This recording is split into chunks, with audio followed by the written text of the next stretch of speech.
Look around the room you are sitting in. Right now, do it. Look at the device in your hand. Look at the shoes by the door. Look at the coffee cup on the table. Look at the clothes touching your skin. You think these are objects. You think these are merely functional tools composed of plastic, cotton, glass, and silicon. You think you bought them because they were the best choice. You think you analyzed the data, compared the features, and made a rational, logical decision based on utility and price. You are lying to yourself. You are living in a hallucination. These are not objects. These are totems. These are religious icons. These are tribal markings. And you did not choose them. You were programmed to select them. You were groomed, conditioned, and manipulated by a psychological operation so sophisticated, so pervasive, and so scientifically precise that you didn't even feel the needle going in. You are a victim of the halo effect. This is the single most powerful glitch in the human operating system, and it is the weapon that corporations use to enslave your mind, drain your wallet, and own your soul. What is the halo effect? Let's strip it down to the biology. Let's go back to the savannah 100,000 years ago. Your brain is an efficiency machine. It is designed to survive, not to be correct. Thinking is expensive. Analyzing data takes calories. In the wild, if you stop to analyze every detail of a shadow in the grass, the tiger eats you. So your brain evolved a shortcut, a heuristic. It learned to judge the whole based on a single trait. If a person is beautiful, tall, and symmetrical, your primitive brain instantly assumes they are healthy, they are strong, they are good, they are trustworthy. You take one visible positive trait, beauty, and you smear it over their entire personality like a glowing halo. You assume they are smart, kind, and moral just because they are pretty. This is the beautiful is good bias. It saved us time. It helped us find mates. It helped us identify healthy leaders. But today this mechanism is being hacked. Corporations have hijacked this evolutionary shortcut. They realized a terrifying truth. If they can make a product look beautiful, if they can make it look expensive, if they can associate it with a hero, your brain will automatically fill in the rest. You will assume the product is high quality. You will assume it is safe. You will assume it makes you a better person. You stop judging the reality of the object. You start judging the halo. Let's look at the Apple cult. This is the masterclass. Technically, what is an iPhone? It is a slab of glass and aluminum with a processor made in Taiwan and assembled in China. It does the same thing as a $300 Android. It sends messages. It takes photos. It browses the web. But you don't pay $300. You pay $200. You pay $1,500. Why? Because Apple didn't sell you a phone. They sold you a halo. They spend billions of dollars creating a specific aesthetic, minimalism, clean lines, white space, the genius bar. They associated their brand with the rebels, the creatives, the think different crowd. When you hold that phone, you are not holding a tool, you are holding a piece of identity. The halo effect kicks in. Because the phone is beautiful, you assume it is better. Because the packaging feels premium, you assume the technology is superior. If Apple released a phone that was technically inferior to a competitor, which they often do, you would still buy it. You would defend it. You would fight for it. Why? Because the brand has become part of your self-image. To criticize the phone is to criticize you. You are not a customer. You are a disciple. You are a member of a religious order, tithing 10% of your income to the Church of Cupertino for the privilege of holding the sacrament. This is identity fusion. Brands act as modern tribes. In the past, we painted our faces with ochre and clay to show which tribe we belonged to. We wore specific feathers. We had specific tattoos. Today we wear logos, the swoosh, the three stripes,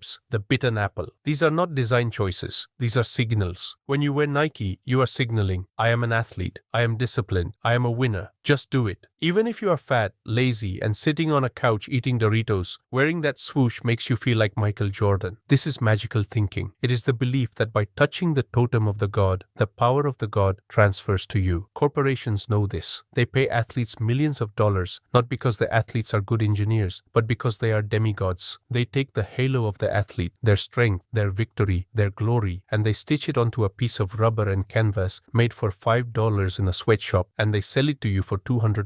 And you buy it. You line up in the rain to buy it. You think you are buying a shoe. You are buying a costume. You are buying the fantasy that you are not a boring, average office worker, but a gladiator. Let's talk about the Pavlovian conditioning. You know the dog. Pavlov rang a bell, gave the dog food. Rang the bell, gave the food. Eventually, he rang the bell and the dog salivated without the food. The bell became the trigger. Advertising is the bell. For your entire life, you have been subjected to a bombardment of stimuli. Coca-Cola, happiness, bell rings. McDonald's, Hummus, love in it, bell rings. Mercedes, Fummons, prestige, bell rings. They have wired your brain to associate their logo with a specific neurochemical release. When you see the red can of Coke, your brain anticipates sugar. It anticipates joy. It releases dopamine before you even open the can. You are biologically hacked. They have colonized your visual cortex. You cannot walk down a street without your brain firing off thousands of subconscious associations. Hungry, thirsty, inadequate, need this, want that. You think these are your desires? No, these are implants. You are a puppet dancing to a symphony of logos. Let's dissect the premium placebo. This is where the halo effect becomes dangerous. The halo effect changes your actual physical experience of reality. Neuroscientists did a study with wine. They took the same cheap wine. They put it in 2 bottles. Bottle A had a cheap label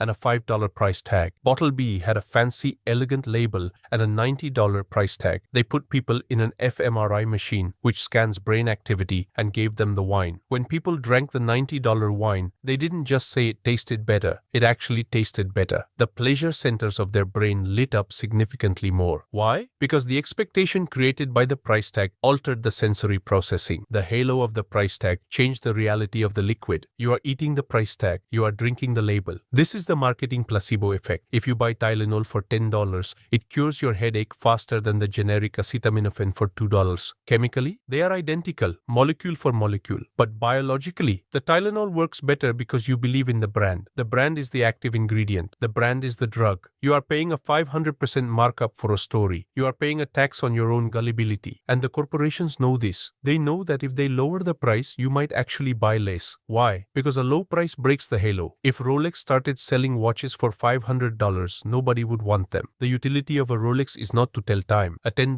Casio tells time better. The utility of a Rolex is to signal, I have so much money that I can waste $20,000 on a piece of jewelry. It is a costly signal. In nature, the peacock grows a massive, useless, colorful tail. It makes him slow. It makes him easy to catch by predators. But that is the point. The tail says, I'm so genetically superior, I'm so strong, that I can survive despite this heavy, useless tail. The Rolex is your peacock tail. The Gucci bag is your peacock tail. It is a signal to the tribe that you have excess resources. Brands exploit this insecurity. They monetize your desperate need to prove your status in the hierarchy. They sell you Veblen goods, goods that become more desirable the more expensive they are. This is insanity. This is economic masochism, but your primate brain loves it. Let's look at the health halo. You walk into a grocery store. You see a package. It is green. It has a picture of a leaf. It says natural. It says organic. It says gluten-free. The halo effect activates. Green, healthy. You ignore the nutrition label. You ignore the fact that it is loaded with sugar and processed seed oils. Because it looks healthy, you assume it is healthy. Subway pulled this off for years. The health halo. Eat fresh. People thought that because it was a sandwich and not a burger, it was healthy. In reality, the bread was so full of sugar that in Ireland, the Supreme Court ruled it could not legally be called bread. It was legally cake. You were eating a foot-long cake with processed meat, thinking you were an athlete. Why? Because the brand told you a story. The halo blinded you to the data. You are poisoning yourself because the poison is wrapped in green paper. This goes beyond food. It goes to morality. We assume that good brands are good companies. We see a friendly mascot. We see a heartwarming Super Bowl commercial. We see them donating 1% to charity. The halo effect makes us assume the company is ethical. We ignore the sweatshops. We ignore the pollution. We ignore the aggressive tax avoidance. But Google has a colorful logo. Their motto is don't be evil. So we give them our data. We give them our privacy. We trust them. The halo masks the predator. A wolf in sheep's clothing is still a wolf. But if the sheep's clothing is designed by Balenciaga, you will invite the wolf into your home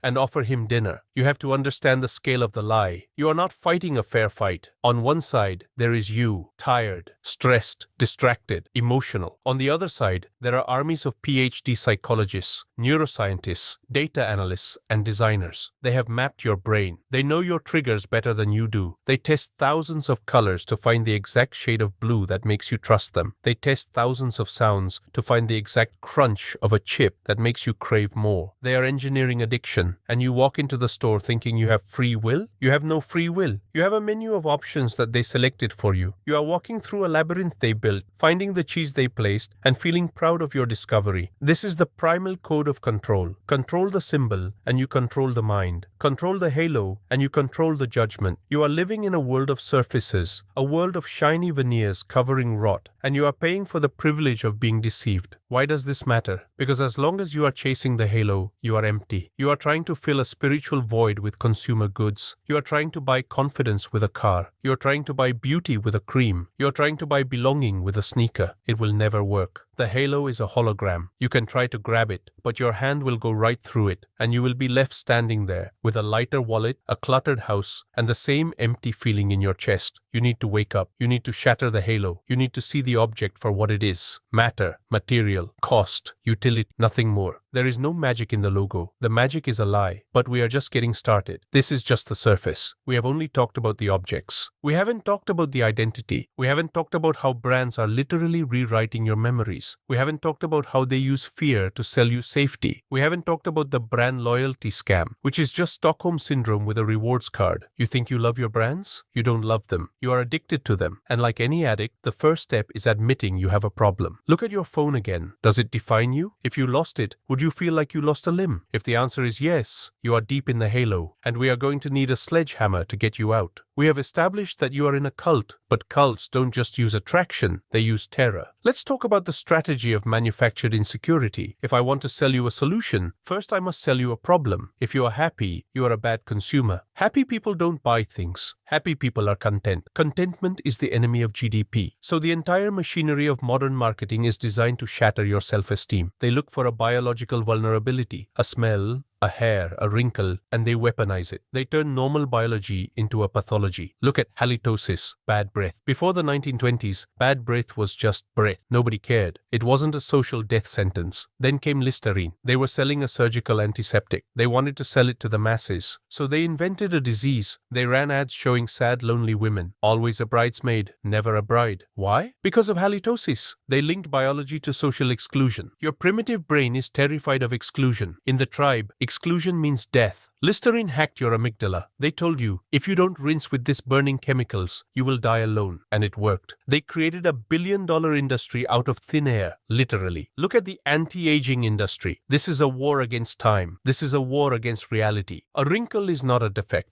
A wrinkle is a sign of survival. It is a map of your smiles and your sorrows. But the beauty industry tells you it is a flaw. It is damage. They sell you repair cream, as if your face is a broken car. They use the halo effect in reverse, the horn effect. Wrinkles, dross, old, irrelevant, unlovable. So you panic. You buy the cream. You buy the Botox. You inject poison into your face to paralyze your muscles so you don't look human. You are paying a fear tax. You are paying thousands of dollars a year to fight a battle you are mathematically guaranteed to lose. Entropy always wins, but the brand sells you hope. Maybe this jar will stop time. It won't. You are just greasing the slide into the grave. Let's talk about the luxury scarcity scam. You think things are expensive because they are rare. Wrong. Things are rare because they are kept rare. Look at diamonds. Diamonds are carbon. They are one of the most common gemstones on earth. They are not rare. But one company, De Beers, bought all the mines. They locked the diamonds in a vault. They released them slowly, drop by drop, to create artificial scarcity. And then they hired an ad agency to invent the engagement ring. Before the 1930s, nobody proposed with a diamond. It wasn't a tradition. It was a marketing campaign. A diamond is forever. They linked a common rock to the concept of eternal love. They anchored the price. 2 months' salary. Think about that. A corporation told you exactly how much of your labor you must sacrifice to prove your love. And you obeyed. You sheep. You spent $10,000 on a rock that has no resale value. Try to sell a diamond ring back to a jeweler. He will give you 20% of what you paid. Why? Because the value was all halo. Once you walk out of the store, the halo evaporates and you are left with a shiny rock. You didn't buy an asset. You bought a hallucination. And it gets worse. Look at Hermes. Look at the Birkin bag. This is the pinnacle of psychological dominance. You cannot just buy the bag. You have to qualify for the bag. You have to build a relationship with the sales associate. You have to buy thousands of dollars of other crap, plates, scarves, shoes, just to get on a list. And then, maybe, if you're lucky, they will allow you to give them $20,000 for a leather sack. This is dominance, submission. The brand is the dominant. You are the submissive. You are begging them to take your money. Why? Because the harder it is to get, the stronger the halo. If anyone could buy it, it would be worthless to your ego. You are paying for the exclusion. You are paying for the right to say, I have this, and you don't. It is a Veblen good. The demand curve is inverted. The more expensive it gets, the more you want it. This is economic insanity. It is the behavior of a sick animal. You are signaling status to a tribe of strangers who don't care about you, using money you don't have to buy things you don't need. Let's dismantle brand loyalty. This is the saddest phrase in business. Loyalty is a virtue between humans. friends. I am loyal to my brother. He has my back. A corporation does not have your back. A corporation has a fiduciary duty to its shareholders to extract maximum profit from you. When you say, I am a Ford guy or I am a Sony guy, you are expressing loyalty to a legal entity that views you as a data point. This is Stockholm Syndrome. You are falling in love with your captor. Look at the console wars. Xbox versus PlayStation. Apple versus Android. People fight online. They scream. They insult each other. Why? Because they have tied their identity to their purchase. This is the sunk cost fallacy mixed with cognitive dissonance. If I spend $500 on a PlayStation and the Xbox is better, that makes me an idiot. My ego cannot accept that I am an idiot, so I must attack the Xbox. I must defend my purchase to the death. I am not defending the console. I am defending my own decision-making capability. The brands love this. They love it when the serfs fight each other. It's free marketing. You are a volunteer soldier in an army that doesn't know your name. Now let's pivot to the most dangerous part. The halo effect has jumped from products to people. You are now doing this to yourself. Welcome to the era of personal branding. You have been told that you are a brand. This is the commodification of the human soul. You look at your life through the lens of a marketing director. You curate your Instagram. You choose the photos where you look rich, happy, successful. You apply the filters. You edit the reality. You are creating a halo for yourself. You want people to look at your profile and assume he is happy, he is winning. But what is the cost? The cost is dissociation. There is the brand you, the avatar, and the real you, the human. The brand you is perfect.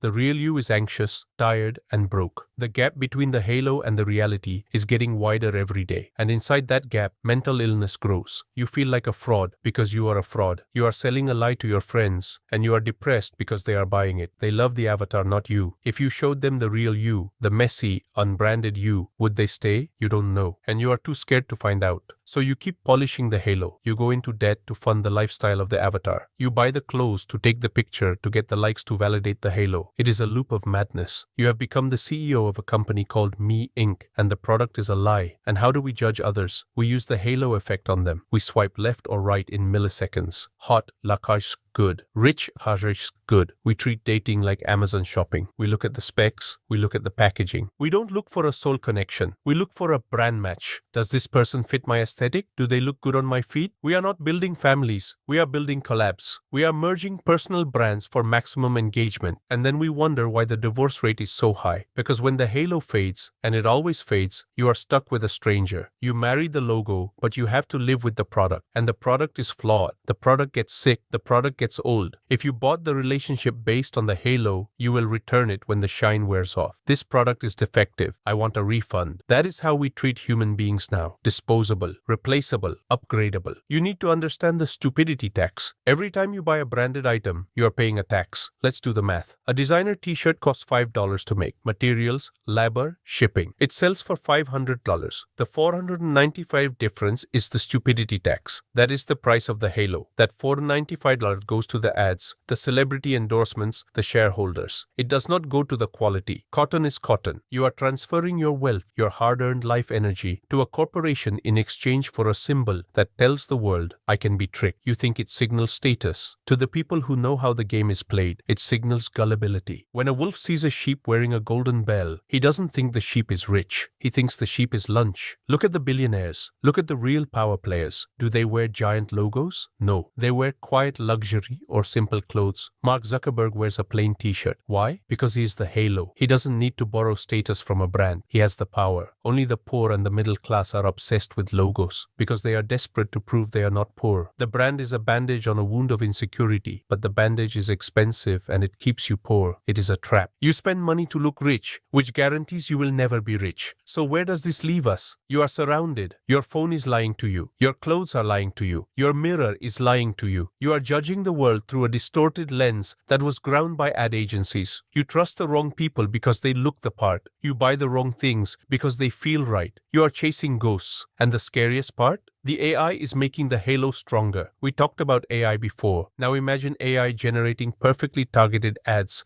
that know your specific insecurities better than your mother does. Imagine AI generated influencers, perfect digital humans who never age, never scandalize, never fail. The halo will become absolute. The the line between reality and marketing will dissolve completely. You will fall in love with products. You will marry the simulation unless you break the spell, unless you learn to see the code behind the matrix, unless you learn to strip the halo and look at the naked, ugly truth. So here you are, naked in the harsh light of reality. You realize that your preferences are not yours. Your taste is an algorithm. Your loyalty is a scam. You want to break free. You want to see the world as it actually is. It is painful. It requires you to kill the part of your ego that loves the shiny object. But the reward is sovereignty. The reward is keeping your money. The reward is owning your mind. Here is the halo smashing protocol. Rule 1. The blind audit. You must stop trusting your eyes. Your eyes are compromised. From now on, you judge nothing by the label. You judge everything by the blind test. You think you love that expensive coffee brand? Fine. Buy the cheap stuff. Put them in unmarked cups. Taste them. If you cannot tell the difference, and statistically you can't, you are strictly forbidden from buying the expensive one ever again. Do this with painkillers. Do this with clothes. Do this with technology. Look at the specs. Look at the ingredients. Acetaminophen is acetaminophen. Cotton is cotton.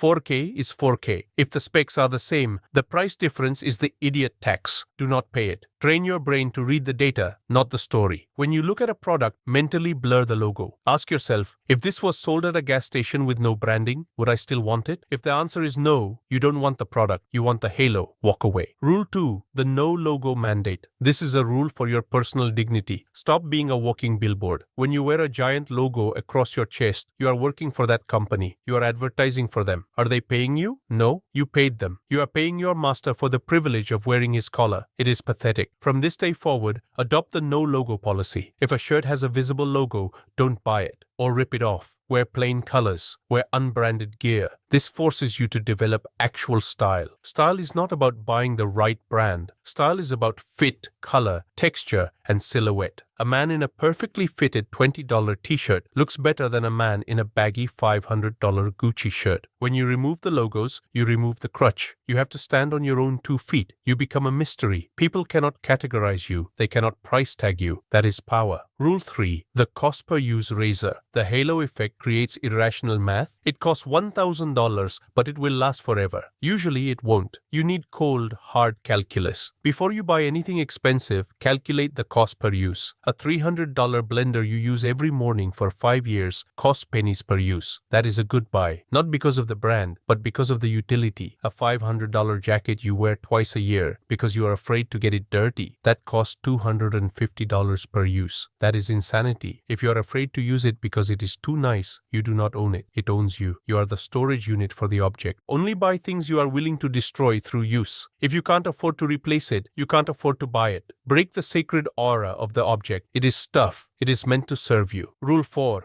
The identity audit, the dark room. This is the hardest part. I want you to imagine a scenario. You lose your job, you lose your house, you lose your money, your clothes are rags, your phone is gone. You are sitting in a dark room alone. Who are you? Are you still confident? Are you still worthy? Are you still successful? If your confidence relies on the car in the driveway, you are fragile. The bank can take your confidence away with a tow truck. If your worth relies on the logo on your bag, you are empty. A moth can eat your worth. You must build an identity that is anti-fragile. An identity based on what you can do, not what you have. Can you fight? Can you build? Can you speak? Can you lead? Can you love? These are internal assets. No brand can give them to you, and no bankruptcy can take them away. Strip away the avatar. Kill the personal brand. Be a human being. A human being is messy, complex, and unbranded. Stop performing for an audience that wants you to fail. Rule 5. The ugly truth. Intentionally buy ugly functional things. Drive a dented car that runs perfectly. Use a phone with a cracked screen that still works. Why? To desensitize yourself to social judgment. When you drive a beater, people will judge you. They will look down on you. Let them. Feel their judgment wash over you and realize it cannot hurt you. It is a superpower. When you no longer fear looking poor, you become invincible to marketing. They have no leverage on you. They cannot shame you into buying. You have fuck you energy. Fuck you energy is not about having $1 billion. It is about not needing $1 billion to feel okay. It is the ultimate freedom, the final vision, the iconoclast. The world is a theater of illusions. The skyscrapers are designed to make you feel small. The banks are designed to look stable, even when they are insolvent. The ads are designed to make you feel hungry. You are Neo in the Matrix, but instead of kung fu, your weapon is indifference. You walk through the mall, and you see nothing but piles of plastic and cotton. You feel no pull. You feel no desire. You look at the influencer, and you see a desperate, insecure child screaming for validation. You feel no no envy. You look at the billionaire and you see a hoarder trapped in a golden cage. You feel no admiration. You are free. You value what is real. You value the air in your lungs. You value the strength in your muscles. You value the trust of your friends. You value the time you have left. You spend your money on experiences, on tools, on freedom. You never spend it on status. Status is a game for monkeys. You are a man. The halo effect is strong. It will try to pull you back. Tomorrow, you will see something shiny. You will feel that dopamine hit. I need it. Stop. Breathe. Smash the halo. See the factory. See the sweatshop. See the markup. See the lie. Laugh at it and walk away. Conclusion. We have traveled a long road. We started with the biological sabotage of your brain. We went through the dopamine trap, the herd instinct, the fear of missing out. We explored the comfort zone that kills you, the corruption of the soul, the stench of money. We faced the AI that wants to replace you. And now we have shattered the brands that want to control you. You are now armed. You have the codes. The primal code is not just a theory. It is a weapon. But a weapon is useless if you don't pick it up. The world is waiting for you to submit. It is waiting for you to click buy. It is waiting for you to be a good little consumer. Do not comply. Rebel. Not by burning down buildings, but by building a fortress in your mind that they cannot enter. This is your life, not theirs. Take it back.